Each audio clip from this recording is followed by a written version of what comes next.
Thank you for taking the time out today to be with us here and enjoy, hopefully, the SOS Community Day. Let me press the button. I'm Todd Moore. I have the honor of being in charge of operations for the Linux Foundation. So the large projects that we lead across the many disciplines that we have report through myself. And I work with each of the project areas. In this case, OpenSSF, we're in transition, putting a new executive director in place. So I'm filling in as the interim executive director for OpenSSF as well too. So hopefully today we've got a good program for you. A couple of housekeeping things.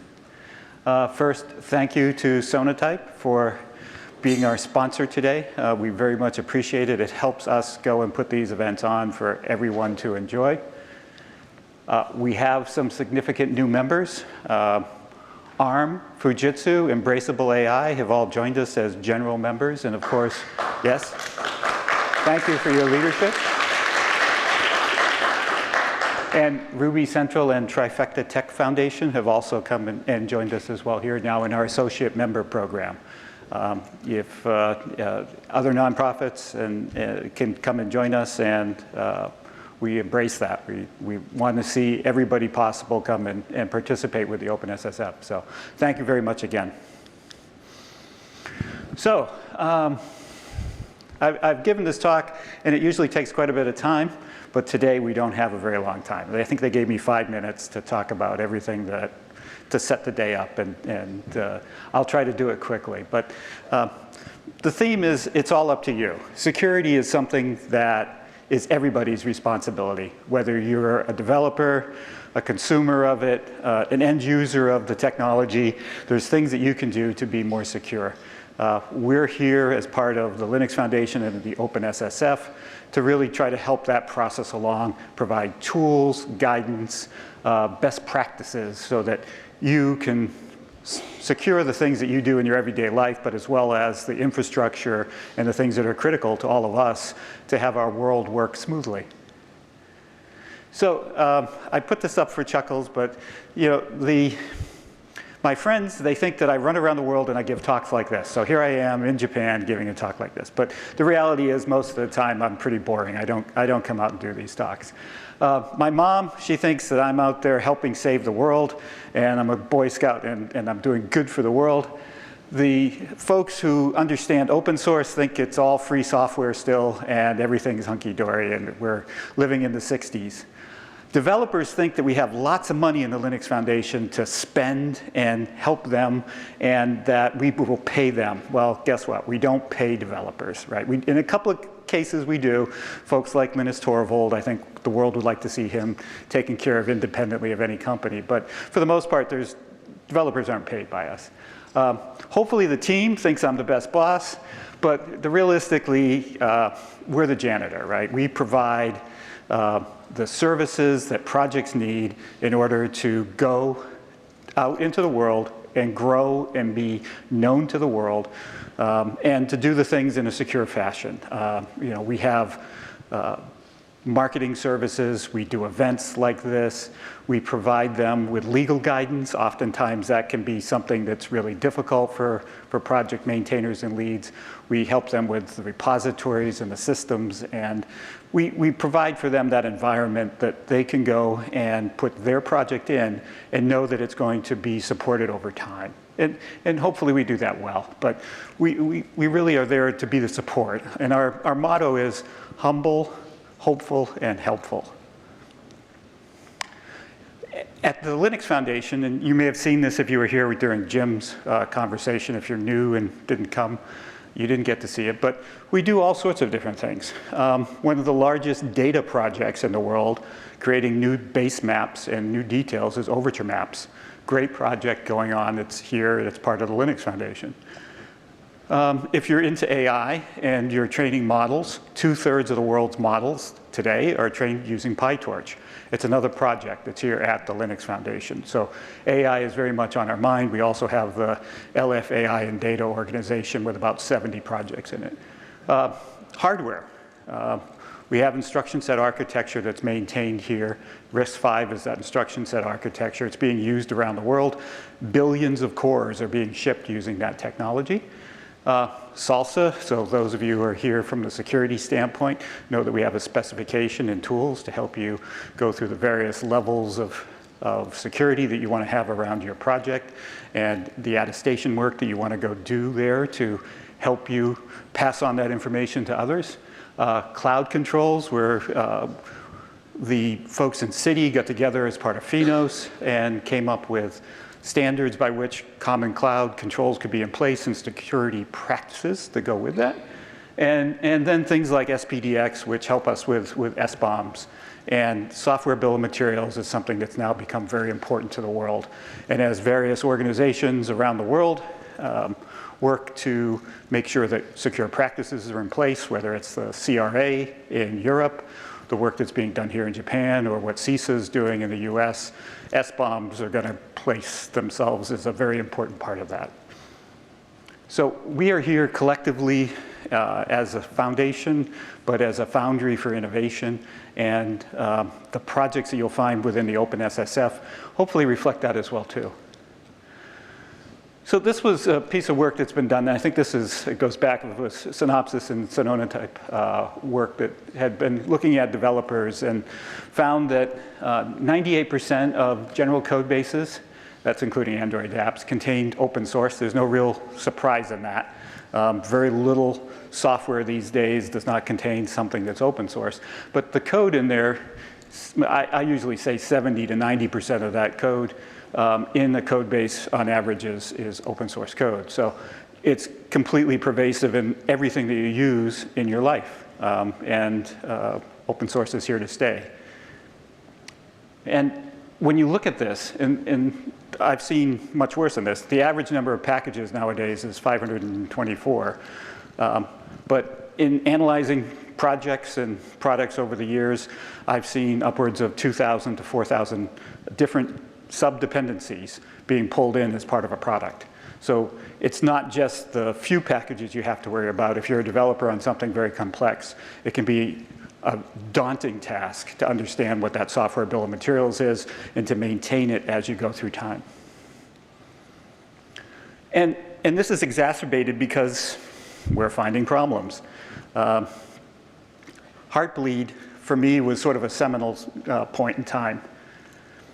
Jim Zemlin and I, Jim who runs the Linux Foundation, and myself were in a conference room in Joyent's facilities in San Francisco working to get Node.js, one of the most popular JavaScript libraries out there, into the Linux Foundation. As we're sitting there, Heartbleed hit. And Jim's phone was buzzing continuously with people who were in the press who were looking for quotes. And my phone was buzzing continuously because people back at the time I was with IBM were trying to find out what was going on and what should they do about this, because I was in charge of open source and the things that we were doing in IBM. So at that point, I realized how serious this was going to be, both for the world, but then how things had changed and how this was now headline-grabbing activities that were going on. And we've seen that successively through other events like this, and we've seen people try to contaminate the supply chain of packages as well. NPM certainly had some interesting things where people were trying to get a crypto miner out there. And then, of course, most recently, Log4Shell, Log4j reared its head, and everybody scrambled to go and figure out where that was being used across all their software products.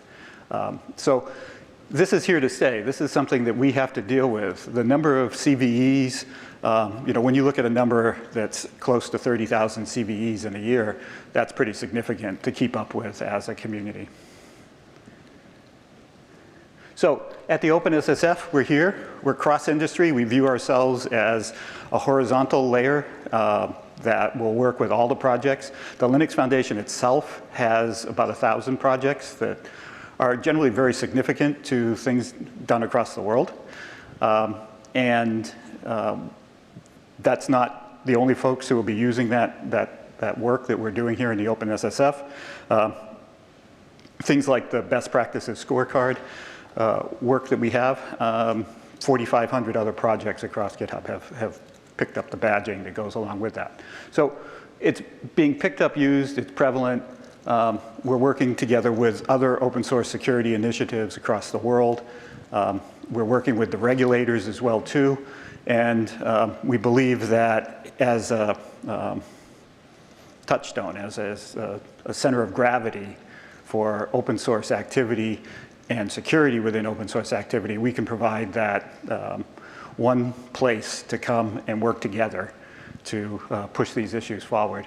And we're here to collaborate with all the existing communities that are out there. We want to see that done freely and openly, and no special terms and conditions put together to work with the other communities. So when you look at the areas that we're working in, and I'll step back and look at the chart, of which I can't see because I don't have my glasses. 3 general areas come together. We have work that is there to help inform you and produce best practices, help you find guides to how to handle CVE, et cetera, how to harden your environment in, say, C++ if you're using something that's not very memory safe. We equip you with tools and processes as well too, libraries that you can go and automatically run to help you do things like attestation, work like that. So tooling that's there, but we're also out engaging, right? We're out working with the repositories. We're producing things like Scorecard so that you can run it either through the CLI or run it as a GitHub action, and then see how you're doing against practices that are thought to be the best practices for security. And then help you secure your supply chain. Projects like C2F are there to help you with, I always get this wrong, C2F, yes. Help you with the supply chain, your package management that goes on out there so that you're not just pulling in projects and not knowing what those dependencies are. Maven, NPM, et cetera, have implemented these things so that you can actually see the provenance of the code that's there. And then, of course, you have to be able to securely put together that information, have your SBOM. SPDX is a part of the OpenSSF, and of course, the work that we've done with SigStore to keep all that together. So we're out there, we're engaged, we're equipping people with the tools they need, and we're here to do education and inform people. But we're also working with the rest of the industry and the governments, and I'll get to that. So those initiatives that you saw, I like to lay these things out sort of in the development view of the world, right? You start as a developer, you have to go and create some source code, you build it, so you need to secure that build process so that something can't happen there. You pull your packages down that you need to go and build up that code base because you don't just do this on your own. And then now you have something that can be consumed, and you have to attest through that whole process that you've done a good job and that nothing has been tampered with along the way. And then, of course, along comes people who are looking at it, maybe running some of the tools against it, whether it's static analysis, dynamic analysis, fuzz detectors, et cetera. And now you've got vulnerabilities that have to be looked at, reported, so you have to have processes by which you're going to take care of that. Report those vulnerabilities to the maintainer and do it in a way that's secure and isn't compromised and isn't out in the public. And then once you've done that, you've got to look at all your dependencies, figure out how that all maps together, make sure that you're attesting to and looking at all of the piece parts that go along with this. And then, of course, you go back through and go through your package selection and provide the information that you need to handle the vulnerabilities that are there. So all these things are incorporated into those set of projects that you see across what's in the OpenSSF. So I don't have time to go into them in detail, but I would really hope that if you could spend some time looking at the things that are here, you'll find that there's a lot of very good information available to you. All right, so we have a number of graduated projects, anything from just best practices to things like Protobomb, which gives you, it's not graduated yet, but Protobomb working with bomb control give you a command line interface to then have an agnostic way against different formats of SBOMs to be able to maintain and control and work with them. We have things like Salsa, which has varying levels of software security that you can go out after and attest to. We have OpenVex that's there to work with the VEX standard that really came about because the CISA organization in the US created the VEX work group, and now that gives us sort of the minimal list of things that one needs to have in order to go and report on a exploitable vulnerability. So this is vulnerability, exploitability, exchange, and there's a set of information that goes with that. So all of this and more in the projects are available to look at, enjoy, and participate in, hopefully. I wouldn't be an open source project person without asking you all to think about how you too can participate in what we go and do. Now, we as an organization are also working very hard with the regulators. We have relationships with the European Commission. We're working with the EU on the Cyber Resiliency Act from a number of different ways. There's a work group, MSP ICT, that is actually working to decide on standards, and we've joined an expert group that's there advising the EC as well on matters of security. So as the CRA gets enacted, which it has, and now the clock has started, in 2 years it will be a requirement as a manufacturer that you meet the obligations of the CRA. We are there working with them, making sure that they understand how this impacts open source and how we can work with them. When manufacturers run into issues in the future, they'll have to remediate that code. They won't be able to ship product without attesting to the fact that there are no known vulnerabilities in it, as an example. So the tools and the things that we're putting together are going to be incredibly important in the work that we're doing in the expert groups to work out all the standards that will be used are incredibly important there. And we're here working with all of you, hopefully, and representing you into that process. We do the same thing with the US. We have policy summits. There'll be another policy summit on March 4th in the United States in Washington, DC. We have a work group in the EU for the CRA. I think it's December 5th. That's also going to be in, I think, Brussels. So we're working across the world right now to go and handle these things and handle the requests for information that come back from the governments. There's a new TRC that's out there right now, as an example, that we're out trying to work with and gather information for the community. So again, please participate. Open source is better with all of you. It is up to all of you to participate. The security of our products, the security of our world, and the things that go on in our information really require us to be diligent and participate in that process. So thank you. That's my 5+ minutes that went on for a long time. Sorry.